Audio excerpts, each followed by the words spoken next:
Hemos estado hablando de que Dios quiere levantar una nueva generación. ¿Estamos de acuerdo? De que Dios en este tiempo ya para nosotros a nivel de iglesia local nos está hablando de la necesidad que nosotros tenemos de buscar o tener su gloria. Y una de las cosas que Dios está haciendo en este tiempo es preparando nuestros corazones para que Él pueda manifestar o impartir su gloria en nosotros. ¿Y qué es la gloria de Dios? La esencia de lo que Dios es. Si bien es cierto, la Biblia dice que nosotros somos el templo de Dios. La iglesia no es estas cuatro paredes en las que estamos, ni el hotel, ni ninguna sala, ni ningún edificio, sino nosotros. Entonces la Biblia dice que el templo de Dios, o sea, nosotros somos la casa de Dios. Pero antes de que Dios pueda establecer su voluntad en esa casa, Dios hace una preparación. Y de eso vamos a hablar hoy. El domingo pasado compartimos de la importancia de la generación de Josué y Caleb. ¿Lo recuerdan? De que Dios quiere levantar una generación de fe, una generación que va a conquistar su propósito, una generación distinta. Hablamos de los peligros de ser como la primera generación de Israel, la cual dio vueltas en el desierto por 40 años y murieron. Hablamos del peligro de no ser incrédulos y duros de corazón, que es lo que Dios quiere cambiar en este tiempo. La segunda generación que yo quiero hablar en este día tiene que ver con dos hombres principalmente, pero antes de entrar a ello yo quiero que miremos una escritura en el libro del Apocalipsis. Váyase al libro del Apocalipsis capítulo 1. Quiero mirar una escritura en Apocalipsis porque hay algo que Cristo hizo específicamente para nosotros, que muchos de nosotros no lo sabemos o no lo hemos asimilado, o otras veces no lo hemos entendido de una manera práctica o con revelación. Apocalipsis 1, versículo 4.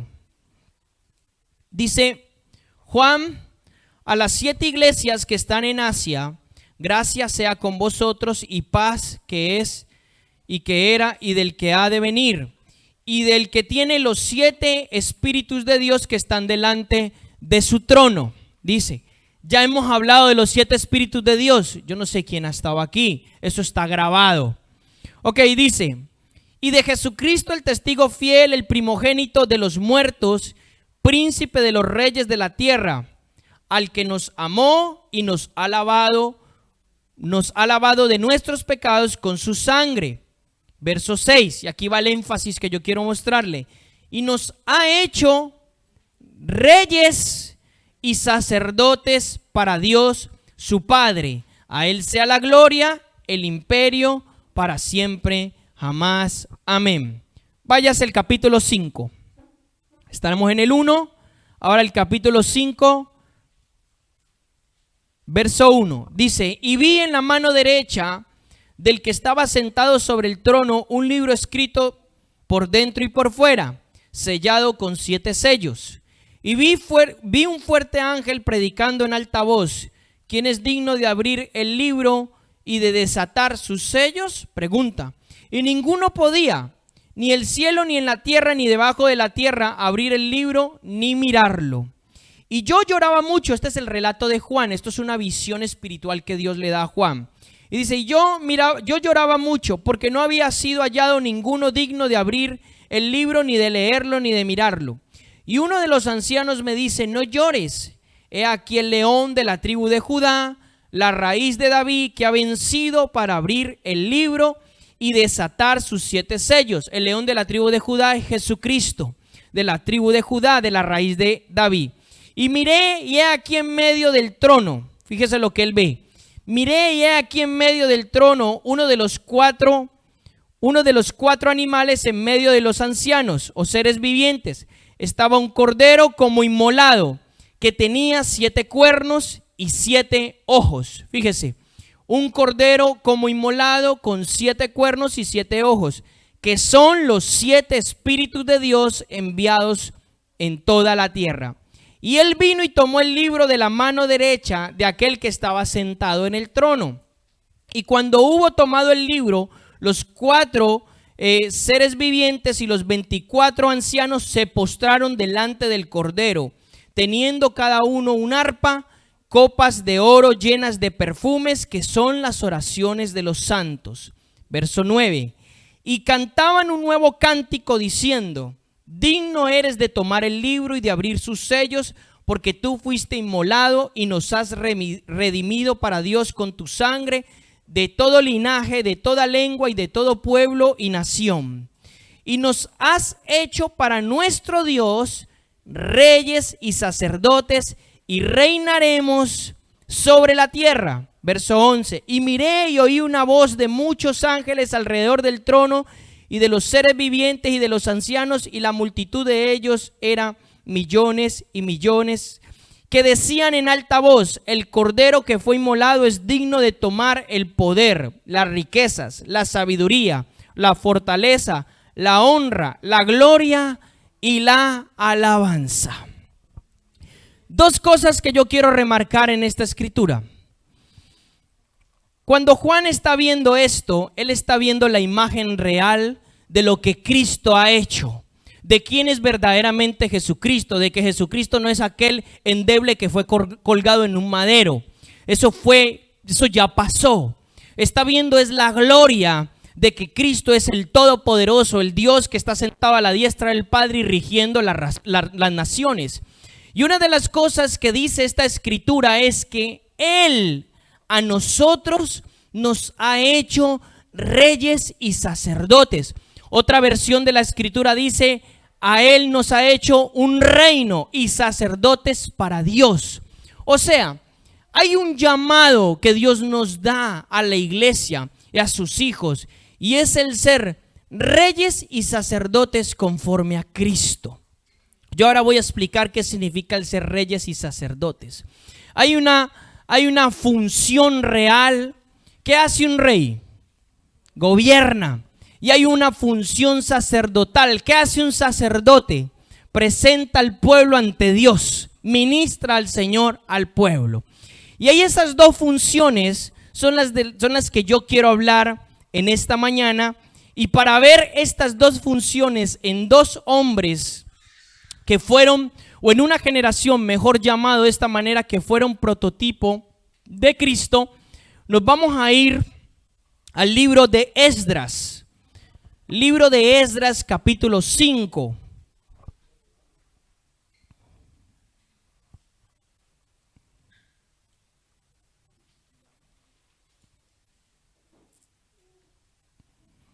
Libro de Esdras, capítulo 5, verso 1.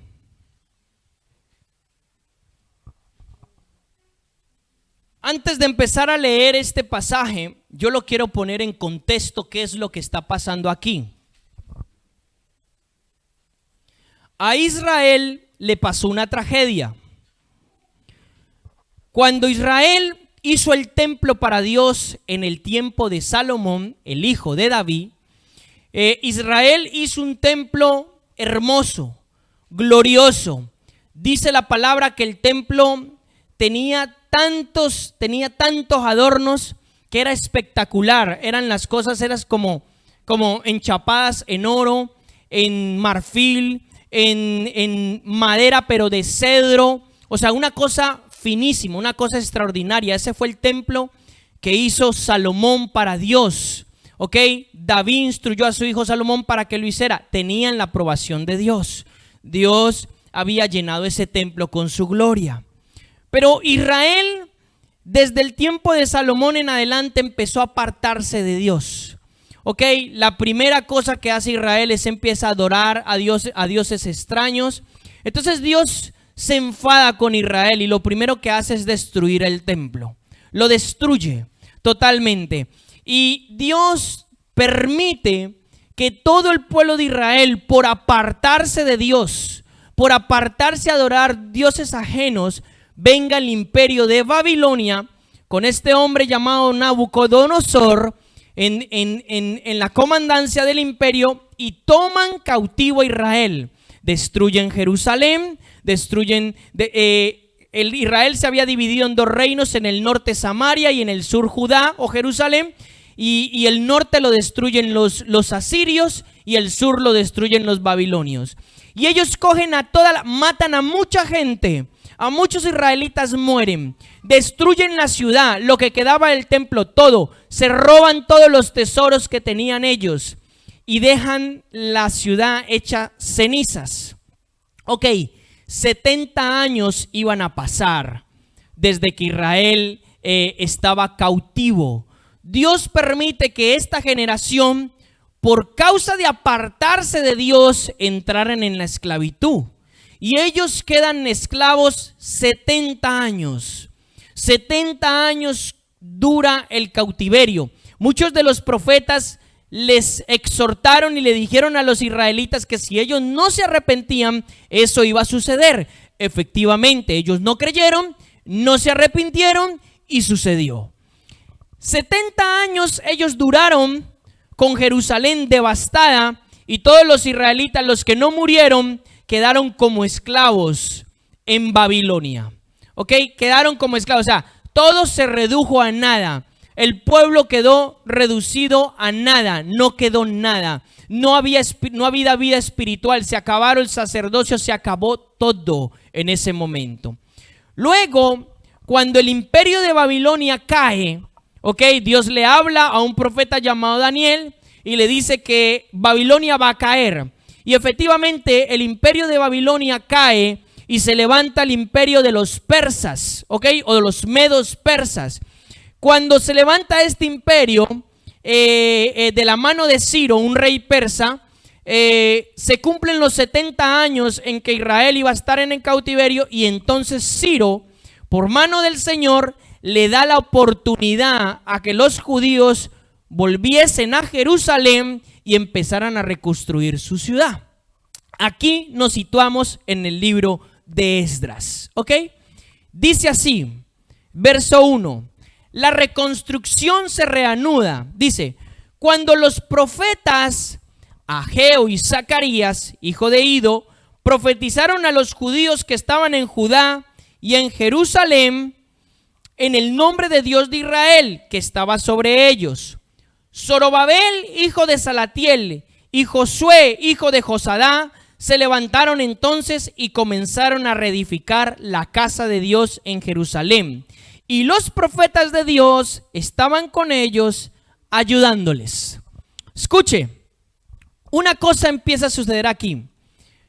Los primeros en volver de la cautividad babilónica fue un hombre llamado Zorobabel, que era el gobernador. Él era el que gobernaba. Él venía del linaje real, Zorobabel. Y luego, para ese entonces, la dinastía de los reyes de Israel se había acabado, se había destruido. Luego volvía con él un hombre que representaba la unción sacerdotal. Lo acabamos de leer. Y Josué, el sacerdote, el sumo sacerdote. Fíjese, porque esto le va a empezar a cuadrar lo que hemos leído al principio. Y con ellos los profetas Ageo y Zacarías, quienes les estaban transmitiendo la voz de Dios para que el pueblo retornara hacia Jerusalén. Y lo primero que tenían que empezar a hacer era reconstruir el templo de Dios. El templo físico de Dios. Era un edificio, una cosa extraordinaria, y ellos lo que tenían que hacer era empezar a reconstruir el altar donde ellos hacían los sacrificios, el atrio, el lugar santísimo, etcétera, para empezar a ¿qué? A empezar a tener una devoción hacia Dios. ¿Ok? Eso fue el primer mandato de ellos. Pero empezaron a surgir problemas. Más o menos las personas que fueron con estos líderes a Jerusalén a empezar a reconstruir el templo, más o menos en número están entre unos 48,000 y 50,000 cautivos judíos, que eso fue una primera oleada, porque fueron retornando por distintas oleadas. Entonces aquí es donde nos vamos a encontrar. Esa era la labor que ellos tenían que hacer, reconstruir el templo. Ahora se va a ir conmigo al libro de Ageo. Vamos a ver lo que empezó a enfrentar esta generación, porque ellos tuvieron una dirección de parte de Dios muy estricta, muy clara, que ellos tenían que cumplir, pero empezaron a surgir una serie de problemas que el libro de Ageo nos lo relata. El libro de Ageo es un libro bastante cortico, solamente tiene 2 capítulos, Pero ahí empieza a mostrar el verdadero asunto de lo que está sucediendo con Israel. Para este entonces, Ageo va a narrar 3 problemas que la generación que retornó enfrentó. El primer problema que la generación enfrentó fue el desinterés. No estaban interesados en lo que Dios les estaba hablando. El segundo problema que esa generación enfrentó fue el desánimo o el desaliento. Y el tercer problema que esa generación enfrentó fue la falta de santidad, la falta de separarse hacia Dios. Vamos a leer libro de Ageo 1:1. Dice así, vamos a leerlo hasta el verso 15. Dice, el año segundo del rey Darío, esto es un persa, en el mes sexto, el día primero del mes, vino palabra del Señor por medio del profeta Ageo a Zorobabel, hijo de Salatiel. Recuerde, Ageo es uno de los profetas y Zorobabel es el de la dinastía de los reyes, un gobernador. Dice, Zorobabel, hijo de Salatiel, gobernador de Judá, y al sumo sacerdote Josué, hijo de Josadá. Verso 2. Así dice el Señor de los ejércitos: este pueblo dice, no ha llegado el tiempo de que la casa del Señor sea reedificada. Entonces vino palabra del Señor por medio del profeta Ageo diciendo, verso 4, ¿es acaso tiempo para que ustedes habiten en sus casas aterzonadas mientras esta casa, o sea, el templo del Señor, está desolado o está desolada? Verso 5, ahora pues, dice el Señor de los ejércitos, piensen bien en vuestro corazón. Otra versión dice, mediten bien sobre vuestros caminos. En otras palabras, lo que quiere decir este verso es, haga conciencia de su actitud. Piense lo que está haciendo en este momento. Entonces dice, verso 5, ahora pues dice el Señor, consideren bien sus caminos. Verso 6, siembran mucho, pero recogen poco. Comen, pero no hay suficiente para que se sacien. Beben, pero no hay suficiente para que se embriaguen. Se visten, pero nadie se calienta. Y el que recibe un salario, recibe el salario como en bolsa rota. Fíjense lo que empieza a decir. Voy a ir por partes. Lo primero que Dios enfrenta a través del profeta Ageo es que el pueblo no estaba interesado en reconstruir el templo. O sea, ellos se dedicaron a ¿qué? Volvieron del cautiverio y lo primero que ellos se dedicaron a hacer es a construir su propia casa. O sea, tradúzcase esto en ¿qué? Empezaron a vivir egoístamente lo que a ellos les parecía, sus propios beneficios, su manera egoísta de vivir. Entonces, el primer problema que Ageo enfrenta, o Dios exhorta al pueblo a través de Ageo, es el desinterés. El pueblo tenía la misión de reconstruir primeramente la casa del Señor, el templo, no sus propias casas. Hemos acabado de leer que dice, este pueblo dice, no es tiempo de reconstruir la casa del Señor, sino que se dedican a sus propias casas aterzonadas. O sea, con cosas lujosas. Dejan el templo del Señor, que era lo más importante para ellos, lo dejan a un lado. Entonces, lo primero que enfrenta al pueblo es que no está enfocado en las cosas de Dios. Está pensando en todo menos en lo que Dios quiere para sus vidas. Sabiendo de que si ellos reconstruían el templo y ellos restablecían la adoración y la devoción hacia el Señor, sus vidas iban a empezar a ser reconstruidas. O sea, en otras palabras, ellos empiezan a construir la casa por el tejado, porque ellos se dedican es a su propio beneficio. Entonces el Señor les dice en el verso 6, dice, siembran mucho, pero recogen poco. Comen, pero no hay suficiente para que se sacien. Beben, pero no hay suficiente para que se embriaguen. Se visten, pero nadie se calienta. Y el que recibe su salario, lo recibe como en bolsa rota. La primera consecuencia que viene hacia el pueblo de Dios cuando no está bien enfocado es la escasez. La escasez. Cuando yo veo y busco la palabra desinterés o falta de interés en el diccionario de la Real Academia Española, me va a decir esto: desprendimiento por las cosas, un mirar en otro sentido. En este caso de aquellos, desprendimiento por las cosas de Dios. No estaban interesados en la palabra de Dios, ni estaban interesados en lo que Dios quería para ellos. ¿Ok? De la misma manera, Dios en este tiempo nos está enfocando a estar interesados en su templo. Le voy a hablar de este pasaje de manera espiritual, cómo se va a aplicar a nuestra vida. Porque si bien es cierto, nosotros ya no tenemos un templo físico el que construir, ¿ok? Dios ya no vive en un templo físico como era en el Antiguo Pacto o en el Antiguo Testamento. Pero ¿cuál es el templo el cual nosotros tenemos que construir en este tiempo? Nosotros. El templo al cual Dios nos llama en este tiempo es a construir mi vida espiritual. Preparar este templo, este cuerpo, esta vida para que Dios pueda habitar en él. ¿Me hago entender? Y una de las cosas que usted tiene que empezar a vencer es el desinterés.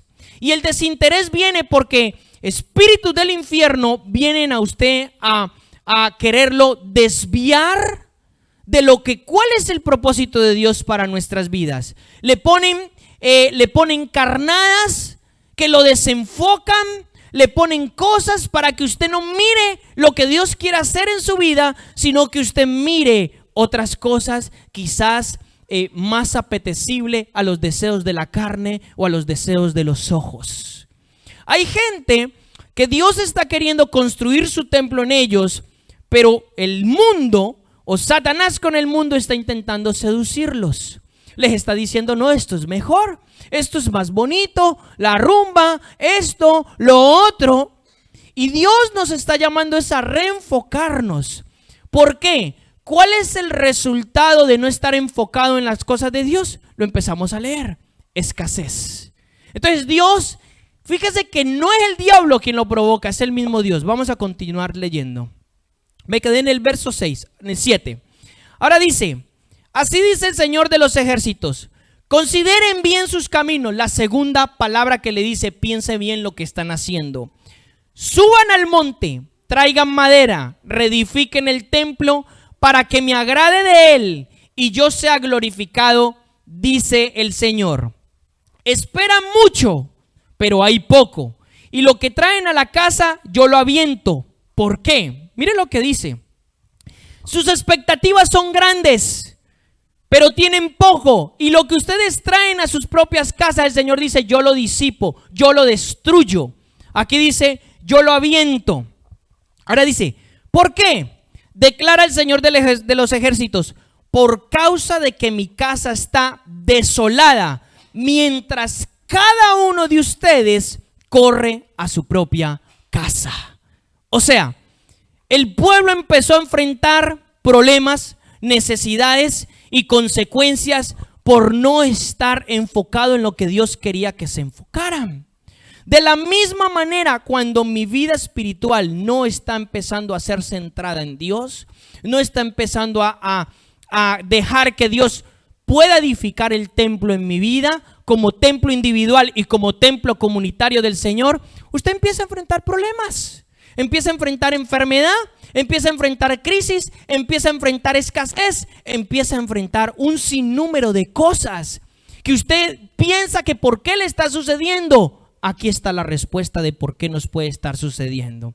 Entonces, ¿cuáles son las consecuencias de no estar interesado en lo que Dios está hablando? Escasez, esterilidad, insatisfacción, siembran mucho, recogen poco, comen y no se sacian, se visten y no se calientan, beben y no se embriagan, falta de propósito, enfermedad, dolencias, problemas. Una de las cosas que Dios nos llama en este tiempo es a salir del egoísmo, a salir de estar pensando en mí mismo, de estar pensando en mi beneficio, de estar pensando en el mundo, de estar pensando en las cosas que el mundo me seduce. Dios nos llama en este tiempo lo primero es a enfocarnos en Él.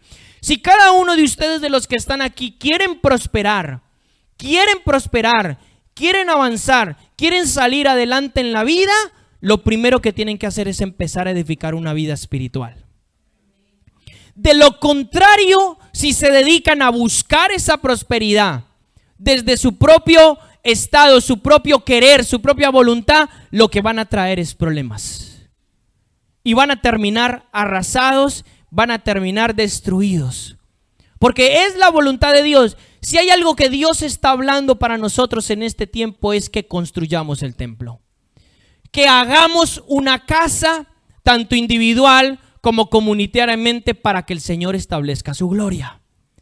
No podemos estar mirando a otra cosa. Hay gente aquí que el diablo la está seduciendo. Hay gente aquí que el enemigo le está presentando cosas bonitas a los ojos, tal como lo hizo a Eva. Y vio Eva que la manzana era codiciable a los ojos y era hermosa. El diablo es un estratega. Y hay gente que el diablo viene y le presenta. Dios quiere encauzarlo y construir el templo en ellos y poner su voluntad en ellos.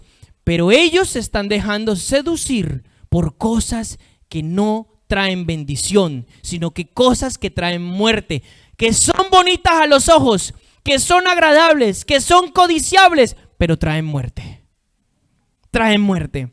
Hay gente que el diablo, a hombres y a mujeres solteras de aquí, que el diablo le está presentando hombres y mujeres. ¿Para qué? Para que los destruyan, para que no puedan progresar, para que se desvíen del camino del Señor. E incluso cualquier cosa que esté en el mundo que sea un objeto de desviarnos. Sigue hablando el profeta. Verso 10. Por tanto, por causa de ustedes, los cielos han retenido su lluvia y la tierra ha retenido su fruto. O sea, se van a morir de hambre. ¿Por qué? Porque no están haciendo la voluntad de Dios. Dice que el cielo, Dios retiene las bendiciones porque el pueblo no está enfocado. Dice el verso 11, y yo llamé la sequía sobre la tierra, sobre los montes, sobre el trigo, sobre el vino nuevo, sobre el aceite y todo lo que produce la tierra, sobre los hombres, sobre el ganado y sobre todo el trabajo de sus manos. Yo llamé la sequía. Yo llamé la sequía, no está diciendo el diablo. El Dios vivo es el que empieza a hacerle temblar el corazón a las personas. ¿Ok? Una cosa es el diablo. El diablo está vencido. Otra cosa es Dios. La Biblia dice, dura cosa es caer en las manos del Dios vivo. Dura cosa es caer en las manos del Dios vivo. Dice, y yo llamé la sequía. Dice, verso 12, entonces Zorobabel, hijo de Salatiel, y el sumo sacerdote Josué, hijo de Josadá, y todo el remanente del pueblo obedecieron la voz del Señor su Dios y las palabras del profeta Ageo, como el Señor su Dios le había mandado. Me encanta lo que dice la otra parte de este verso 12. Y temió el pueblo delante del Señor.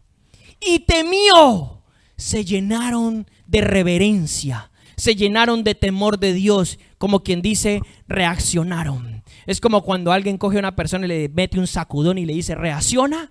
Lo mismo hace Dios con nosotros. Las circunstancias externas que vienen a nuestras vidas, muchas veces es un sacudón de parte de Dios para que reaccione. Porque la voluntad de Dios en nosotros es que Él quiere glorificarse en nuestra vida. Y escúcheme bien, y Dios lo va a poner contra la espada y la pared si es necesario. Dios lo va a perseguir. Dios lo va a poner y Dios lo va a hacer reaccionar. Hay gente que le vienen enfermedades, no porque Dios se las mande, le vienen enfermedades porque Dios ya le ha hablado de que salga del pecado y no sale del pecado y le vienen enfermedades. Y nada más, mi pregunta es, ¿qué tiene que pasar en nuestro corazón para que nosotros obedezcamos la voz de Dios? ¿Tiene que caerle un SIDA? ¿Tiene que caerle un cáncer? ¿Tiene que verse en la cama de un hospital pues que ya no puede levantar ni un dedo? ¿Hasta allá quiere llegar? ¿Tiene que verse durmiendo debajo de un puente? ¿Hasta allá quiere llegar? Escucha bien, Por eso dice el Señor aquí en la palabra y le dice a través del profeta Ageo: piensen bien lo que están haciendo, porque es el tiempo de cambiar la actitud. Es el tiempo de estar enfocado en lo que Dios quiere para nuestras vidas. Ahora dice: y temió el pueblo delante del Señor. Entonces, verso 13. Entonces Ageo, profeta del Señor, por mandato del Señor, habló al pueblo: yo estoy con ustedes, dice el Señor. Y el Señor despertó el espíritu de Zorobabel. Fíjese que Dios empieza a despertar el espíritu de los líderes. Y el Señor despertó el espíritu de Zorobabel, hijo de Salatiel, gobernador de Judá, y el espíritu del sumo sacerdote Josué, hijo de Josadá, y el espíritu de todo el remanente del pueblo. Así que vinieron y comenzaron la obra de la casa del Señor de los ejércitos, su Dios. Verso 15, el día 24 del mes sexto, en el año segundo del rey Darío. Escuche, el pueblo reaccionó. El pueblo obedeció, reaccionó.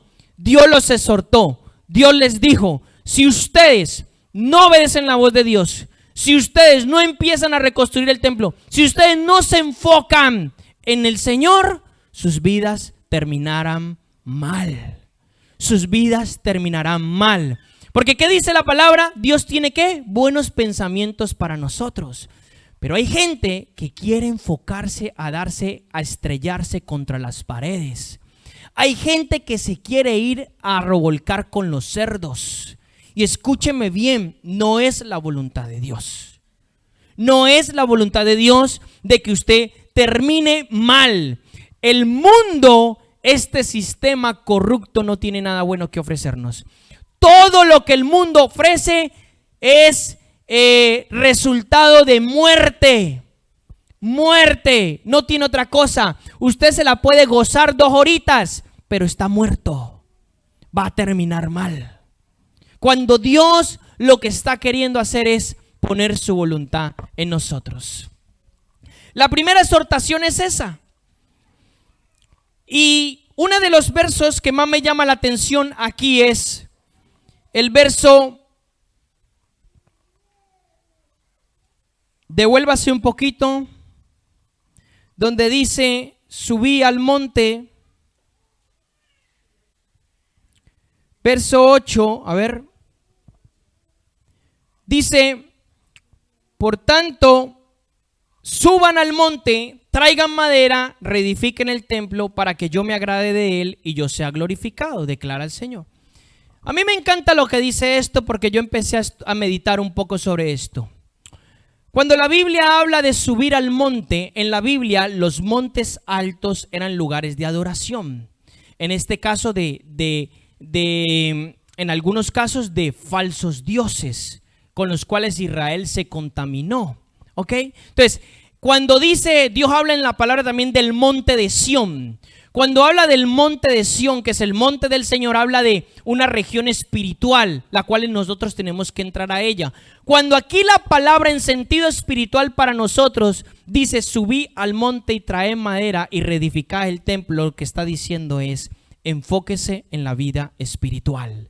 Que usted sea un adorador. Es el tiempo de sembrar para el espíritu, para cosechar vida y paz. Es el tiempo de arrepentimiento. Es el tiempo de enderezar los caminos. Y cuando dice trae madera, resulta que yo me puse a estudiar un poco por qué madera. Cuando usted estudia el por qué edificaban con madera, usted se va a dar cuenta que la madera es un material extraordinario para la edificación y tiene múltiples beneficios. Múltiples, entre unos como ellos, como es resistente al fuego, no contamina, etcétera. O sea, es un material exactamente fidedigno para una construcción. Lo que quiere decir en este caso es que Dios quiere que nosotros hagamos las cosas de manera genuina, de manera verdadera, no con hipocresías, sino vamos a enfocar nuestra vida en Dios, vamos a hacerlo de verdad. No es tiempo de vacilar, no es tiempo de coger y pensar entre un camino y el otro. No es tiempo para eso, es tiempo de ser contundente, de empezar a soltar nuestra vida al Señor, porque Dios quiere establecernos a cada uno de nosotros como su templo.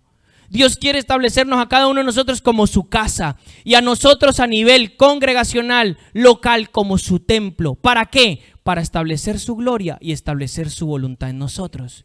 Entonces eso de que la gente dice que sí, yo soy el templo del Espíritu Santo, pero está enfocado en otra cosa, eso es puro cuento. Una cosa es la verdad absoluta y otra cosa es la realidad, si yo vivo esa verdad o no vivo esa verdad.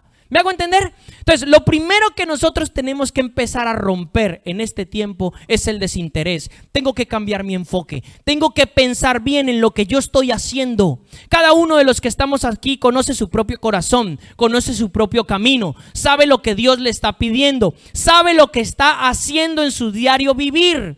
Y escuche, no endurezca su corazón en el día de hoy. Sea sensible a la voz de Dios. Que Dios lo está llamando es para cosas grandes, no para que esté mal en un sitio mal, sino cosas grandes, no para migajas, porque tenemos un Dios bueno, un Dios hacedor, un Dios poderoso, un Padre que nos ama. Cualquier padre desea lo mejor para sus hijos. Cristo dijo, si ustedes siendo padres y siendo malos dan buenas cosas a sus hijos, cuánto más el Padre Celestial le dará buenas cosas a ustedes. Entonces el Padre quiere lo mejor para nosotros. Entonces, no es tiempo de buscar el beneficio, no es tiempo de buscar un hombre, de buscar una mujer, no es tiempo de buscar algo, no es tiempo de buscar lo material, es tiempo de buscarlo a Él. Y cuando yo busco al Señor y dejo que Dios establezca su voluntad en mi vida, entonces todo esto vendrá en la voluntad de Él. Y todo esto será de bendición para mi vida, no será de maldición. ¿Me hago entender? Entonces, si hay situaciones que en su corazón está afrontando en este tiempo, situaciones de esterilidad, situaciones de enfermedad, situaciones de escasez, situaciones de problemas, es el tiempo de analizar y mirarse para adentro, pensar qué es lo que estoy haciendo yo. Verdaderamente Dios me está llamando a esto, tengo que tomar una decisión sincera.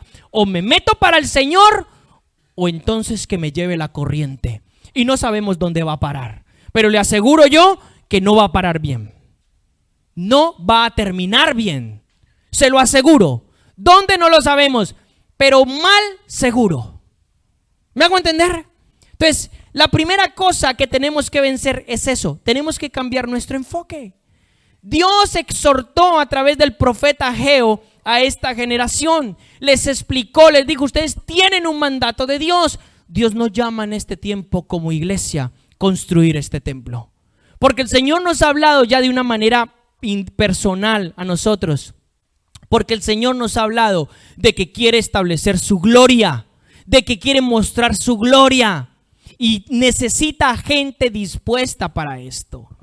Vamos al capítulo 2. El segundo problema que empieza a enfrentar el pueblo. Fíjese lo que empieza a suceder. 2, verso 1. El día 24 del mes séptimo, vino palabra del Señor por medio del profeta Ageo. Dice, habla ahora a Zorobabel, hijo de Salatiel, gobernador de Judá, y al sumo sacerdote Josué, hijo de Josadá, y al remanente del pueblo. ¿Quién ha quedado entre ustedes que haya visto este templo en su gloria primera? Está hablando del templo de Salomón. O sea, le está hablando aquí a los cautivos, a los ancianos que pudieron ver, que habían durado los 70 años, habían vivido y que pudieron ver la gloria, o sea, la majestad del templo de Salomón. Aquí le está hablando y dice, quien haya quedado entre ustedes que haya visto este templo en su gloria primera, y dice y pregunta, ¿y cómo lo ven ahora? Tal como está, no es como nada ante sus ojos. O sea, ¿qué estaba pasando en el pueblo en ese momento? Los ancianos que vieron el templo de Salomón comparaban que ese templo era una gloria extraordinaria, miraban el nuevo templo del Señor que estaban construyendo y decían, esto es una basura en comparación a lo que había antes. Ok, entonces, escuche, cuando usted se junta con personas de falta de fe, lo desaniman, le meten desánimo. No se junte con gente incrédula. No se junte con gente que le diga usted no puede, nunca va a prosperar. Ay, deja de soñar despierto. júntese con gente de fe. ¿Qué estaba haciendo las primeras generaciones que eran los más ancianos? Estaban trayendo desánimo a la vida de los más jóvenes. Les estaban diciendo, esto nunca va a ser como Dios ha querido. Y mira lo que Dios empieza a hablarles. Dice, ¿y cómo lo ven ahora tal como está? ¿No es nada antes a tus ojos? Verso 4. Pero ahora esfuérzate, Zorobabel, declara el Señor, esfuérzate tú también, Josué, hijo de Josadá, sumo sacerdote, y esfuércense en todos ustedes, pueblo de la tierra, declara el Señor, y trabajen, porque yo estoy con ustedes, declara el Señor de los ejércitos, conforme a la promesa que les hice cuando salieron de Egipto. Mi espíritu permanece en medio de ustedes, no tengan temor. Así dice el Señor de los ejércitos, una vez más, dentro de poco yo haré temblar los cielos y la tierra, el mar y la tierra firme, y haré temblar a todas las naciones. Vendrán entonces el deseado de las naciones, y yo llenaré de gloria esta casa, dice el Señor de los ejércitos. Ahora dice, mía es la plata, mío es el oro, declara el Señor de los ejércitos. La gloria postrera de esta casa será mayor que la primera, dice el Señor de los ejércitos. Y a este lugar daré paz, declara el Señor de los ejércitos. O sea, fíjese la promesa de Dios. Les dice, ustedes ven que esto es como nada comparando el otro templo, pero automáticamente desata una profecía mesiánica. O sea, dice, vendrá el deseado de las naciones, hablando de Jesucristo.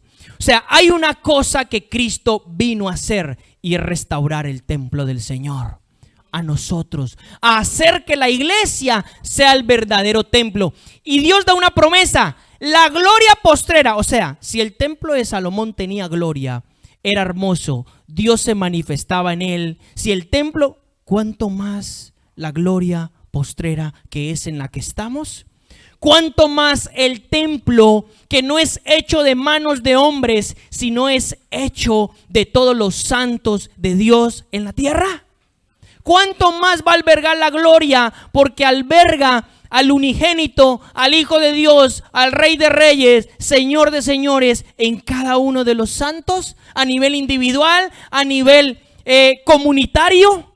¿Cuánto más? Entonces él rompe, el profeta, Dios a través del profeta rompe el desánimo. Le dice, no se desanimen, no miren lo físico, miren lo espiritual, porque hay una promesa de mayor gloria para esta casa. Hay una promesa de mayor gloria para esta casa.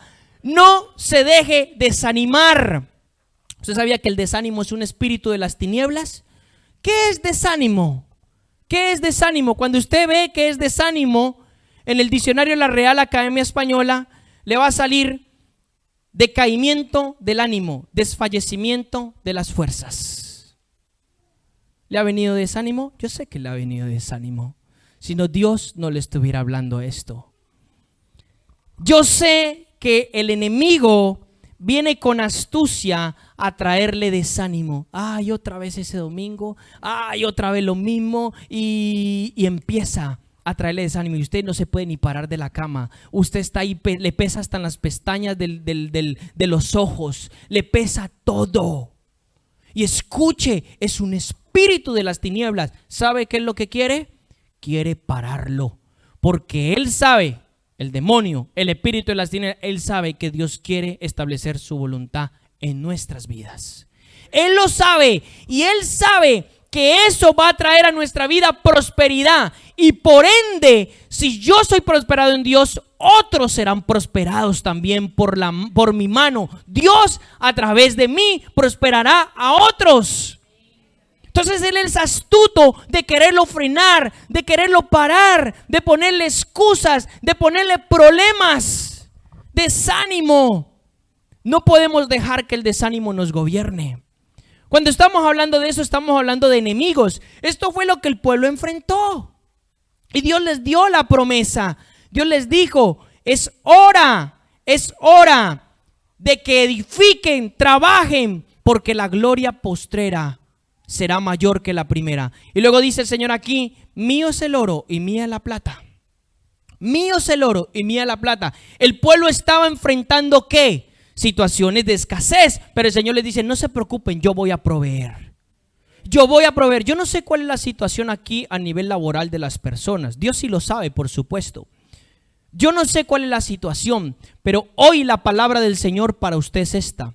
Si usted se dedica al templo del Señor, es decir, a edificar su vida espiritual, dejar que Dios construya su vida espiritual, Dios se manifestará y se enderezarán las cosas en todos los aspectos, incluido el financiero. Se enderezará.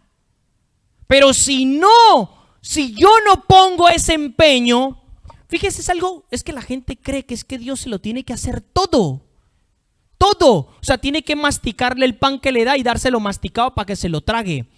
Déjeme decirle, querido hijo e hija de Dios, hay cosas que nosotros tenemos que hacer.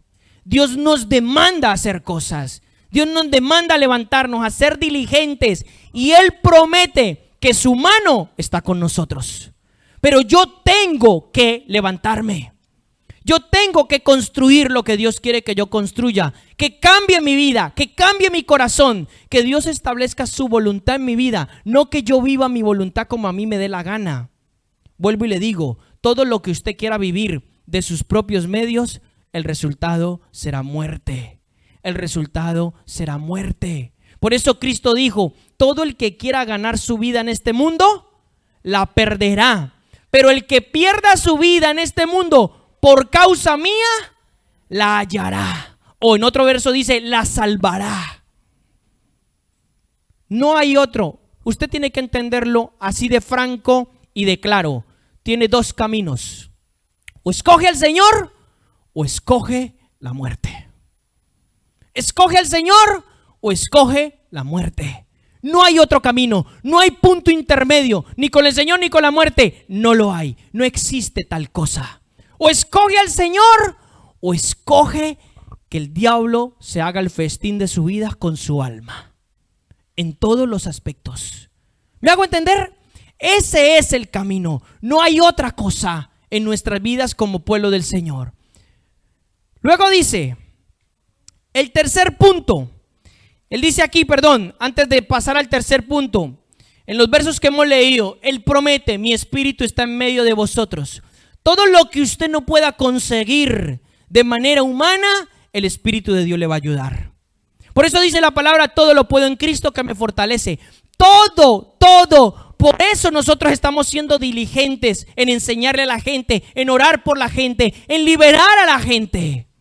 Si usted no es libre, si usted no recibe liberación, instrucción, dirección de parte de Dios aquí, no es porque no la haya, es porque usted no quiere.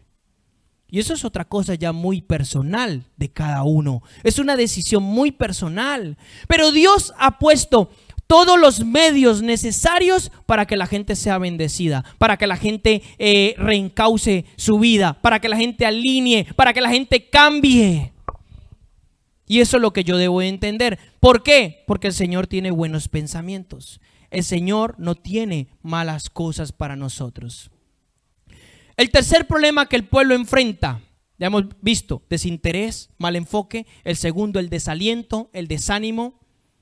Que luego voy a orar por usted y se le va a ir ese espíritu de desánimo volando por los aires. Dice Ageo 2 en el versículo 10, dice, el día 24 del mes noveno, en el año segundo de Darío, vino palabra del Señor a Ageo. Así dice el Señor de los ejércitos. Pide ahora instrucción a los sacerdotes. Dice, si alguien lleva, o sea, la palabra ahora era para el liderazgo de los sacerdotes, o sea, los líderes, los que tenían que encaminar al pueblo. Dice, si alguien lleva carne sagrada en la falda de su vestidura y con su falda toca pan, alimento cocido, vino, aceite o cualquier otro alimento, ¿quedará santificado? Eso le hace la pregunta el profeta a los sacerdotes. Le explico esta parte. Cuando ellos hacían los sacrificios eran apartados para Dios, eran santificados. Entonces, cuando le está diciendo, si alguien toma una carne de un sacrificio santificada y la lleva en la falda, se la pone aquí, y eso que está santificado toca otro elemento o alimento y le dice, ¿eso santifica lo otro? Esa es la pregunta. Vamos a ver la respuesta. Dice, ¿será santificado? Y los sacerdotes le dijeron, no, no es santificado. Y dijo Ageo, si alguien inmundo, si alguien en pecado, dice, si alguien inmundo por el contacto de un cadáver toco a cualquiera de estas cosas, ¿quedará inmunda? O sea, si alguien está en pecado, fíjese que le voy a hablar de una ley espiritual. Si alguien está en pecado y toca a una persona, cuando digo toca no es el toque físico, sino la influencia le pasa, o sea, lo influencia para el pecado. Por eso la Biblia a nosotros nos dice, cuide mucho con las personas que anda. Cuide mucho con las personas que habla, si son personas que nos inducen a mal. Entonces le dice, si alguien toca cualquiera de estas cosas, ¿quedará inmundo? Y los sacerdotes responden, quedará inmunda, respondieron los sacerdotes. Verso 14. Entonces volvió a hablar el profeta y dice, así es este pueblo y así es esta nación delante de mí, declara el Señor. Así es toda obra de sus manos y aquí lo que ofrecen, inmundo es. La tercera cosa, con la que Dios quiere lidiar en nuestra vida es la santidad. Si verdaderamente yo quiero y deseo que ser la casa de Dios, yo tengo que apartarme del pecado. Tengo que ser tajante, radical, porque mi pregunta es, ¿usted va a vivir en una casa inmunda, sucia, podrida del mugre? Usted ahí no se mete ni loco. Pues piensa en Dios. Dios no se va a meter en una casa donde está inmunda, sucia o podrida. No lo va a hacer. Entonces la tercera cosa que el pueblo tenía que enderezar era su corazón. Estaban pecando de pensamiento, estaban pecando de palabra, estaban pecando de obra. La santidad no se transmite. O sea, si yo soy santo para Dios, no lo hago a Él santo. La santidad es algo individual. Pero el pecado sí. Si yo ando con personas que están en pecado, al final eso que es inmundo, sucio en ellos, me contamina. ¿Usted no ha escuchado el famoso dicho que está en el mundo que dice, dime con quién andas y te diré quién eres? Lo típico. En cierto aspecto lleva razón. Si usted anda o se junta con gente que no quiere agradar a Dios, al final, al cabo, ese pecado de ellos lo contamina. Y seguro, estoy más que seguro, que hay personas así en su entorno que lo único que están haciendo es que lo están jalando. ¿Sabe para qué? Para hacer el mal. Le están diciendo, vámonos a ver chicas, vámonos a ver chicos, vamos a ver esta película XXX, vámonos a rumbear, vámonos a buscar, vámonos a esto, vámonos a lo otro. ¿Sabe por qué? Lo quiere desviar. No son las personas son marionetas del enemigo. No son las personas simplemente llegan a ser títeres o marionetas que el enemigo usa para dañar nuestra relación, para apartarnos de Dios. El tercer llamado del Señor para nuestra vida es, usted tiene que odiar el pecado, tiene que ser radical contra el pecado. Ya, mañana es tarde, dentro de 1 hora es tarde, ya. Tiene que dejar de pecar. Tiene que decirle al Señor que se arrepiente de corazón y quiere que verdaderamente Él lo establezca o nos establezca como su casa. La tercera cosa es primordial. Tenemos que revisar qué es lo que estamos haciendo. El pecado, dice la Biblia, la paga del pecado es muerte. Muerte espiritual, pero también muerte física. El diablo no va a descansar hasta matarte espiritualmente y matarte físicamente y llevarte con él al infierno. No va a descansar.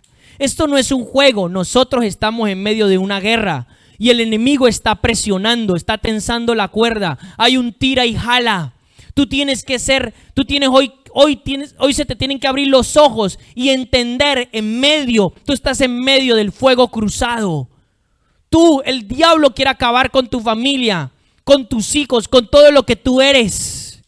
No tiene piedad. ¿A qué vino Satanás? Robar, matar y destruir. No tiene piedad. No es que yo no me meto con el diablo. Tú a lo mejor no te metes con el diablo, pero el diablo se va a meter con todo hacia ti.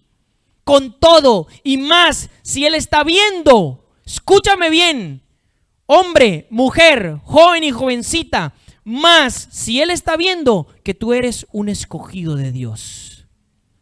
Él eso lo va a pelear a muerte. Se va a dejar las garras, los dientes, todo para arrebatarte lo que Dios tiene para tu vida.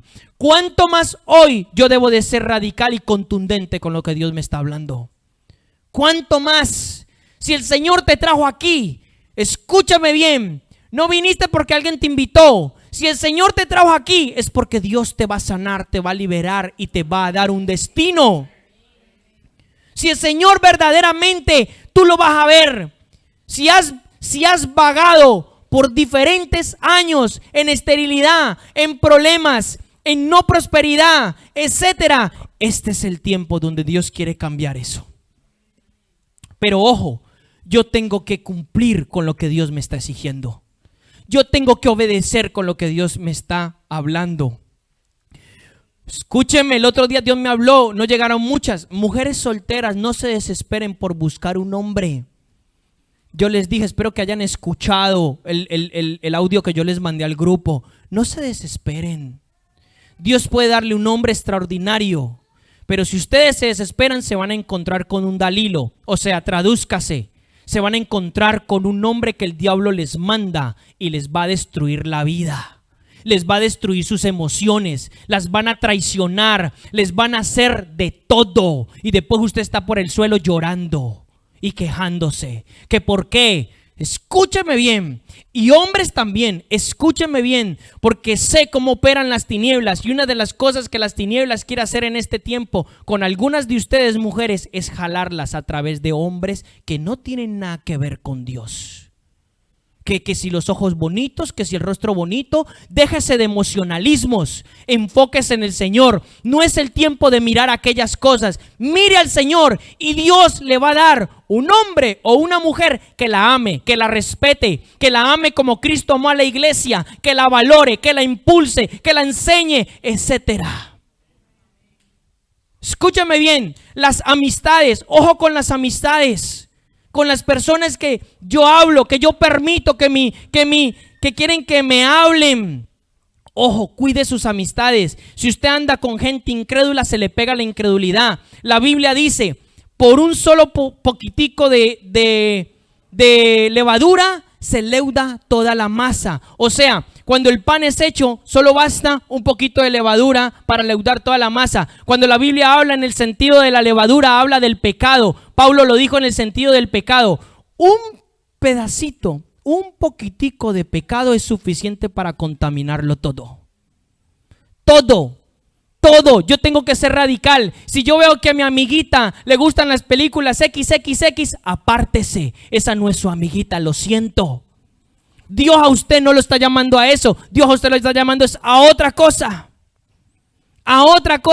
A cambiar su sentido de vida. ¿Me está siguiendo? ¿Me está comprendiendo? ¿Le está hablando Dios? Eso es importante. 3 cosas que enfrentaron estos señores o esta generación. 3 cosas que era necesario hacer. Primera de Pedro, vamos a mirar el libro de Primera de Pedro 1, 15 al 16. Primera de Pedro, la primera carta de Pedro.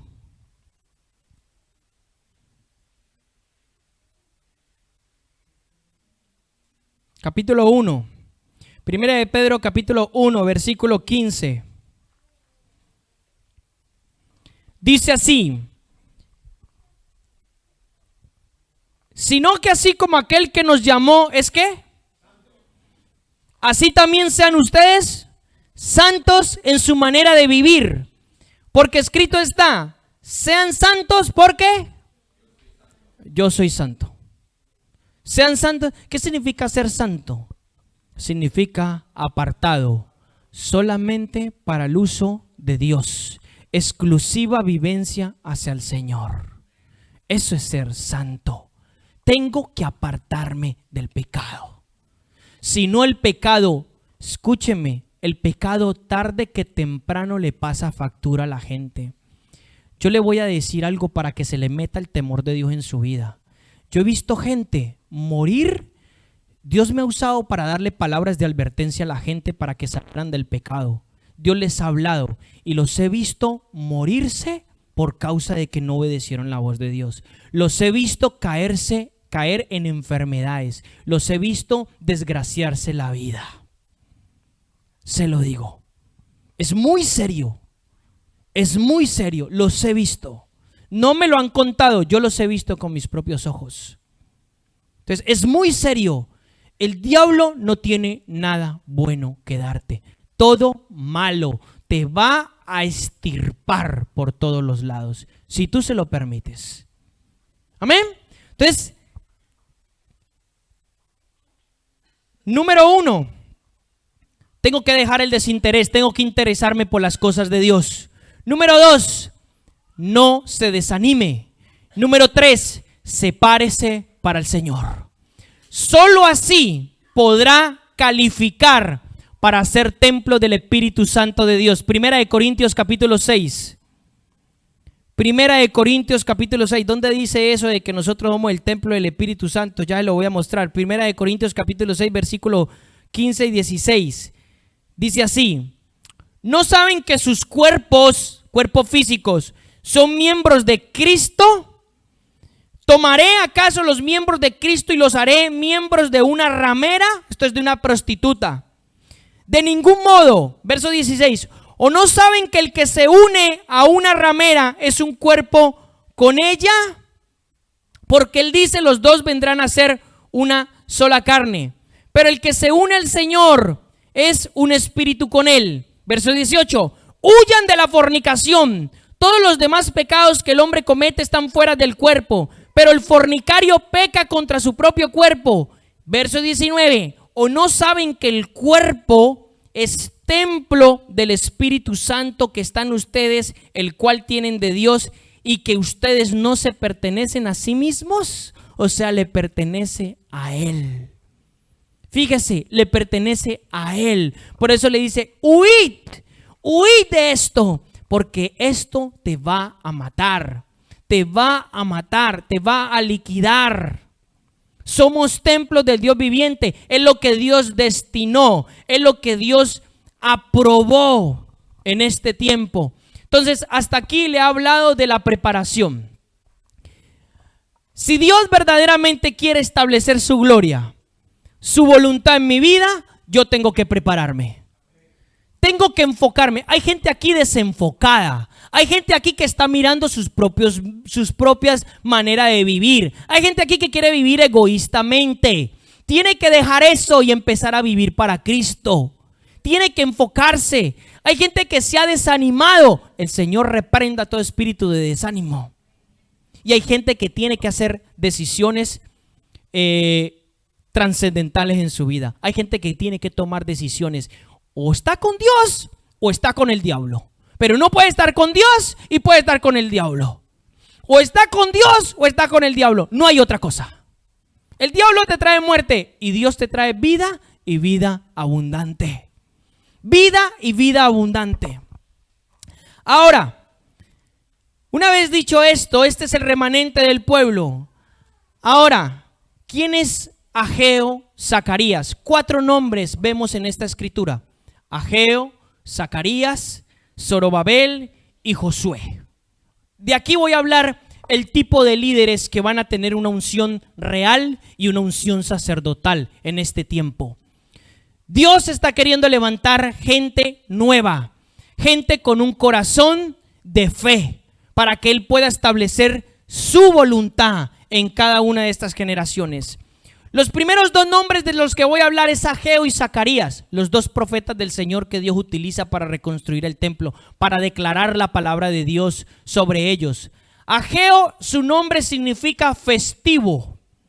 Y Zacarías, el nombre de Zacarías significa de quien Dios se acuerda o de quien Dios tiene memoria. Y dice, los profetas representan la voz de Dios, la unción que activa los propósitos de Dios en la vida de las personas. Si Dios no envía a Ageo y a Zacarías hablarle a Zorobabel, hablarle al sumo sacerdote y hablarle al resto del pueblo, no sucede nada. Si Dios bien es cierto que en este tiempo está levantando una unción profética, alguien que le declare a la gente la voluntad de Dios, la voz de Dios, alguien que le diga qué es lo que Dios quiere con su vida. Dios está levantando ese tipo de ministerio profético para este tiempo. Un ministerio profético que tiene el poder de hablarle a la gente y de darle el poder en el Espíritu Santo para que se levanten. Por eso, si usted recuerda los primeros versos del capítulo 1 de Ageo, dice: y Ageo le habló al pueblo y dice: y despertó el espíritu de Zorobabel, de Josué, y despertó el espíritu del pueblo. Eso es lo que Dios quiere hacer en esta mañana. Despertarlo, sacarlo del letargo, sacarlo de estar anodado, de estar confundido y de enfocarlo, que es lo que Dios quiere para este tiempo. Esos dos profetas representan la voz de Dios, la visión de Dios, una unción que viene a alentar, edificar y a destruir la oposición. Por eso hoy le digo, si usted se siente desenfocado, si usted se siente desalentado, si hay algo en su vida que lo está atando, lo está molestando, hoy Dios lo va a desatar. Si usted quiere, si usted está dispuesto a recibirlo, si usted está dispuesto a tomar el paso de fe. Si no quiere, se va a quedar encadenado. Dicen por ahí que no hay peor ciego que el que no quiere ver. Y también dicen por ahí que nadie sale de la cárcel que no quiera salir. Entonces, Dios declara su voluntad. Quiero sacarlo, quiero prosperarlo, quiero hacer cosas grandes en su vida. Pero la pregunta es, ¿será que usted quiere? ¿O quiere seguir viviendo miserablemente? ¿O quiere revolcarse como se revuelcan los cerdos en el lodo? ¿Eso es lo que usted quiere para su vida? Mi pregunta es esa. ¿Eso es lo que usted quiere para su vida? No puede querer eso. Hay quien lo quiere. Hay quien quiere ese tipo de cosas. Pero no es la voluntad de Dios. Entonces, la voz de Dios está hablando. Y el Señor nos está hablando de fructificar, de ser diligentes, de realmente acoger lo que Dios quiere para nosotros. Tenemos que pararnos y tenemos que tomarlo. Eso representa a Ageo y Zacarías. Los otros dos nombres, Zorobabel y el sumo sacerdote Josué. Estas dos personas, ahora lo voy a mostrar escrituralmente, estas dos personas son un simbolismo de la unción de Cristo, Rey y sacerdote. Estas dos personas. Cuando Dios escoge estas dos personas en el tiempo de ellos, ¿ok? Después de los 70 años del cautiverio, en el tiempo de ellos, Dios, la vida de estas personas, de Zorobabel y del sumo sacerdote Josué, eran una profecía hablada que se iba a manifestar en el tiempo de Jesucristo. Por ejemplo, le voy a hablar quién es Zorobabel. Zorobabel significa el que sale de Babilonia o una semilla en Babilonia. Zorobabel representa el linaje real, era el descendiente del rey David. Escuche, eso es Zorobabel. Y por consiguiente es simbolismo del Mesías como rey. Cuando tú estudias en Mateo capítulo 1, anótalo. Cuando tú estudias en Mateo capítulo 1 que dice genealogías de Cristo, genealogías de Jesús, ahí va a aparecer Zorobabel. Cuando Dios escoge a Zorobabel, en aquel tiempo Él lo está escogiendo y le está diciendo: Zorobabel es un tipo de Cristo el Rey. Todo lo que Zorobabel hizo de manera física, que era reconstruir el segundo templo de Israel, era lo que Cristo iba a hacer cuando estableciera su venida. Iba a establecer y reconstruir el templo del Señor. Por eso Cristo dijo: el templo de Israel ha sido juzgado, no quedará piedra sobre piedra. Y el templo físico que tenía Jerusalén en tiempos de Jesucristo, en el año 70 después de Cristo, fue destruido, fue barrido. Por eso, cuando Cristo muere en la cruz del Calvario, dice la palabra que el velo del templo se rasga de arriba a abajo.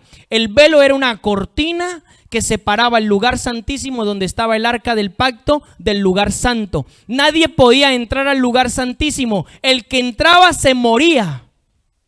Solo podía entrar un sumo sacerdote y una vez al año y santificado. Y entraba con una cuerda y con unas campanitas. ¿Para qué? Para saber si las campanitas no sonaban, entonces se murió. Había que sacarlo con la cuerda. Fíjese cómo era la presencia de Dios de complicada. Pero dice que Cristo, la palabra, nos dio entrada ¿a dónde? Al lugar santísimo por medio de su sangre. Él juzgó el templo, dijo: yo no habitaré más en lugar en piedra de manos de hombres. Ahora el templo somos nosotros. ¡Qué privilegio! Eso es un privilegio muy grande. Entonces, Zorobabel fue escogido de esta manera. Ahí en el libro de Ageo, capítulo 2, va a haber algo muy interesante. Dios le revela esto a Ageo. Fíjese la visión que tenían los profetas de aquel momento, que veían lo que Cristo iba a acontecer y lo veían 3, 4 y 5 siglos antes de que esto aconteciera. Ageo 2:20. En los últimos versos dice así: habla la palabra del Señor vino a segunda vez a Ageo el día 24 del mes diciendo: habla a Zorobabel, gobernador de Judá. Mire lo que dice. Esto era una palabra específicamente para Zorobabel, el gobernador del linaje del rey David. Dice: yo estremeceré los cielos y la tierra, y volcaré el trono de los reinos y destruiré el poder de los reinos de las naciones, y volcaré el carro y a los que montan en él, y caerán los caballos y sus jinetes, cada uno por la espada de su hermano. Verso 23. En aquel día, declara el Señor de los ejércitos, te tomaré a ti, Zorobabel, hijo de Salatiel, siervo mío, declara el Señor, y te pondré como un anillo de sellar, te pondré como un sello. Dice: porque yo te he escogido, declara el Señor de los ejércitos. Esto era una palabra profética. O sea, realmente Zorobabel físicamente no iba a cumplir esto. Lo que Dios estaba hablando era que la genealogía de Zorobabel, la cual iba a venir Cristo según la carne, iba a ser el sello del gobierno. Esa es la palabra profética. De ahí lo que usted entiende, lo que es una profecía mesiánica. Por eso toda la Biblia está revelando a Cristo en muchas y diferentes facetas. Esa fue la parte que le tocó a Zorobabel como rey, como gobernador. Abrimos leyendo Apocalipsis, reyes y sacerdotes, ¿no? Entonces, hay una unción real que Dios quiere levantar en este tiempo. Hay una unción real en el liderazgo. Hay líderes que Dios quiere levantar, proféticos como Ageo, como Zacarías, y hay líderes que Dios quiere levantar reales, con unciones reales como la de Zorobabel. Y hay líderes que Dios quiere levantar sacerdotales como el sumo sacerdote Josué. Mire lo que ahora le dice la segunda profecía mesiánica, o la segunda profecía para Zorobabel. Está en Zacarías. ¿Recuerda? El libro de Zacarías está al otro lado de Ageo. Está Ageo y Zacarías en su Biblia física. Sigue allí. Váyase al libro de Zacarías capítulo 4. Zacarías es uno de los profetas más visionarios y mesiánicos que tiene todo el Antiguo Testamento. Las mayores profecías mesiánicas están en el libro de Zacarías, al detalle. Zacarías describe que Jesús se iba a montar en un burro y iba a entrar triunfante a Jerusalén. Zacarías describe que Jesús iba a ser vendido por monedas de plata. Zacarías lo describe todo. Zacarías describe la primera venida de Cristo y la segunda venida de Cristo. Es un profeta con una unción que ve quizás milenios y siglos muy por delante de lo que él había asistido. En el capítulo 4 usted va a encontrar una profecía muy interesante.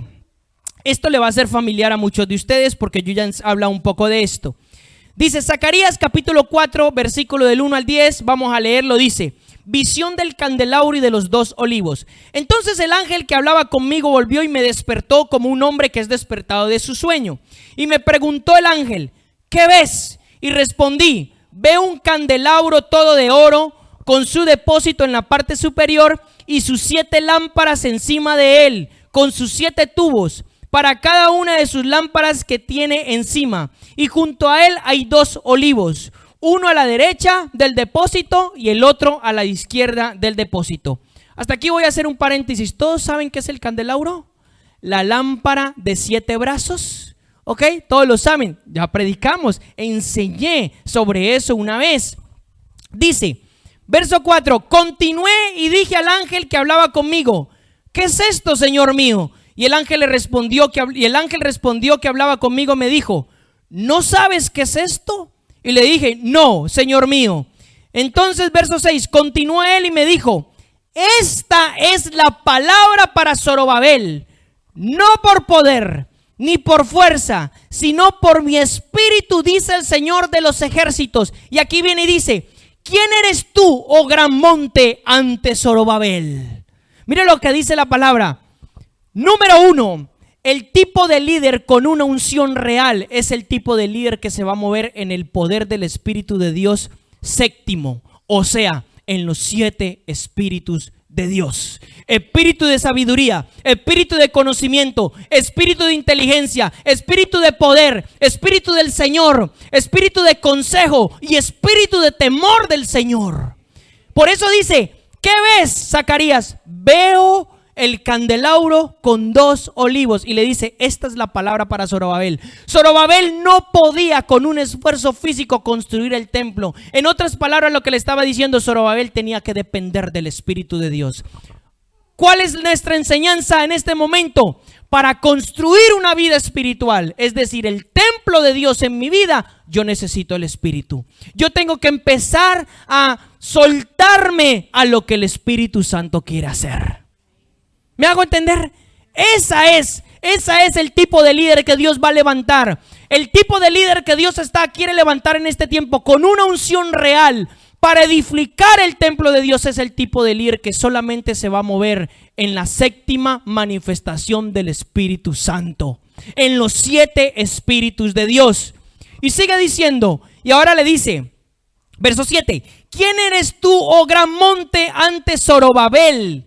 Te convertirás en llanura y él sacará piedra clave entre aclamaciones, gracia y gracia a ella. Fíjate lo que dice. ¿Qué representa aquí el monte? El gigante, el obstáculo que se había puesto delante de Zorobabel. ¿Cuál era el obstáculo? Todos los problemas que el pueblo estaba viviendo. Y entonces le declara a Zacarías, ¿quién es este monte? Este monte no es nada delante de Dios. El Señor le dice a usted en esta mañana, ¿cuál es el gigante? ¿Cuál es el problema que usted está viendo? ¿Cuál es el problema que usted cree que lo va a frenar? Si depende del Espíritu, lo va a lograr. Si depende del Espíritu, va a traspasarlo. Por eso necesita el poder del Espíritu. Entonces, el tipo de líder que Dios va a levantar en Zorobabel es un líder lleno de sabiduría de Dios, un líder lleno de conocimiento de Dios, un líder lleno del consejo de Dios, un líder lleno del poder de Dios, del temor de Dios, que anda en reverencia. ¿Me hago entender? Ese es el líder que Dios va a levantar.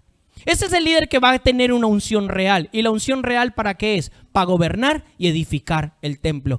Eso es lo que Dios está haciendo y quiere hacer en los próximos meses en cada uno de nosotros. Levantar su templo para que su gloria sea edificada. Ahora, esta es la palabra para Zorobabel. Ahora dice Zacarías capítulo 3, devuélvase un capítulo en Zacarías.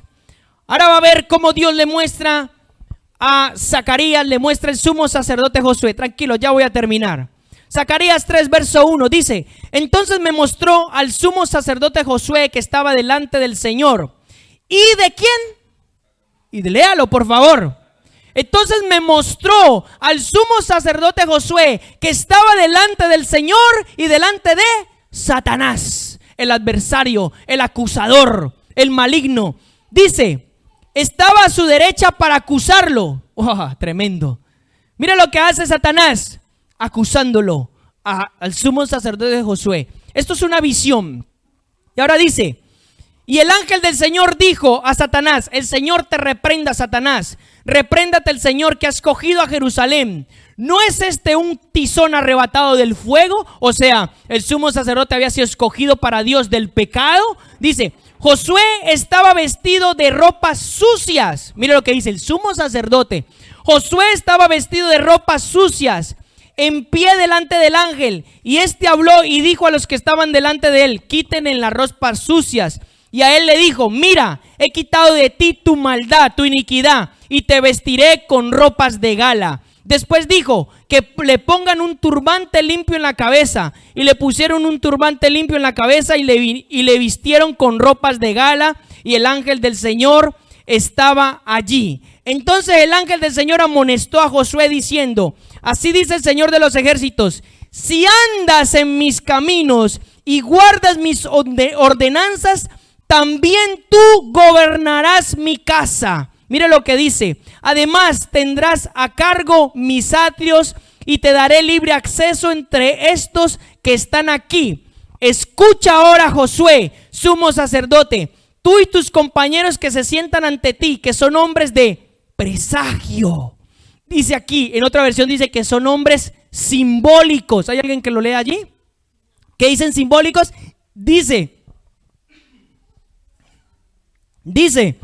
son hombres simbólicos. En mi versión dice son hombres de presagio. Ahora dice, ahí viene la profecía mesiánica sobre Josué: yo pues voy a traer a mi siervo el renuevo. Mira lo que está diciendo: porque la piedra que he puesto delante de Josué, sobre esta única piedra hay 7 ojos. Este es tremendo. ¿Quién es la roca? ¿Y quiénes son los 7 ojos? Los 7 espíritus de Dios. Está diciendo, la roca tiene 7 ojos. Yo traigo a mi siervo el renuevo. Estoy ayudando a entender una profecía mesiánica de aquel entonces. Dice, y sobre esta única piedra hay 7 ojos. Y ahora dice, yo grabaré una inscripción en ella, declara el Señor de los ejércitos. Y aquí viene lo más importante: y quitaré la iniquidad de esta tierra en un solo día. ¿Qué fue lo que hizo Cristo? Se llevó el pecado, la enfermedad en un solo día. Ese es su sacrificio, en un solo día. Entonces usted ve 2 cosas aquí en la palabra que yo le estoy enseñando: un rey conforme a Cristo y un sacerdote conforme a Cristo. Entonces, ¿qué estoy diciendo? Los líderes que Dios levanta en este tiempo son sacerdotes conforme a Cristo y son reyes conforme a Cristo. No hay otra cosa. Esa es la palabra para los líderes. Lo rescata del pecado, lo selecciona y habla de la obra de Cristo en Zorobabel, de la obra de Cristo en Josué. Y Hebreos capítulo 5, no voy a dejar de leer esto. Hebreos capítulo 5, mire lo que dice el libro de Hebreos, Nuevo Testamento. Hebreos 5, versículo 7. Hablando de Cristo, Cristo en los días de su carne, habiendo ofrecido oraciones y súplicas con gran clamor y lágrimas al que podría librarle de la muerte. O sea, cuando Cristo estaba siendo llevado a la cruz, dice, y lágrimas al que podía librarlo de la muerte, fue oído a causa de su temor reverente. Aunque era hijo, aprendió la obediencia, por lo que también padeció. Y habiendo sido hecho perfecto, mire, habiendo sido hecho perfecto, vino a ser fuente de eterna salvación para todos los que le obedecen. Wow, importante esto. Para todos los que le obedecen. Y verso 10, siendo constituido por Dios como sumo sacerdote según el orden de Melquisedec, o sea, un sacerdote eterno. La genealogía sacerdotal de Israel se acabó. Los levitas ya dejaron de existir. Ahora hay un sacerdote que se llama Cristo, que es eterno, el cual quiere que nosotros seamos reyes y sacerdotes. El cual nos ha hecho para Él y para el Dios su Padre reyes y sacerdotes.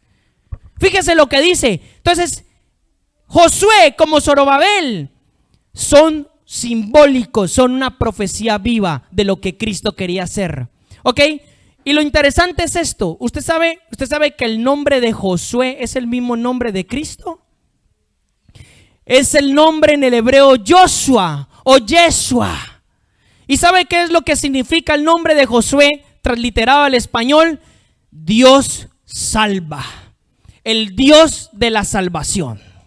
El nombre de Cristo, o sea, Jesús, que está mal dicho en el romano, o sea, el Joshua significa Dios salva. Dios salva. ¿Qué fue lo que vino a hacer Cristo? A salvar. ¿A qué vino Cristo? A salvar lo que se había perdido. ¿A qué vino Cristo? A salvar lo que se había perdido. Entonces es interesante, nada no es coincidencia, no hay coincidencias en Dios. Todo está fríamente calculado, los nombres, las situaciones, cada cosa está anunciando algo. Cada cosa está diciendo algo.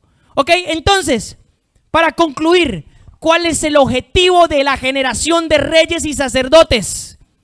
Edificar el templo de Dios, restaurar la verdadera adoración, la verdadera devoción, quitar la idolatría, quitar la mentira, quitar la religiosidad, quitar todo aquello que es una farsa y levantar el templo del Señor.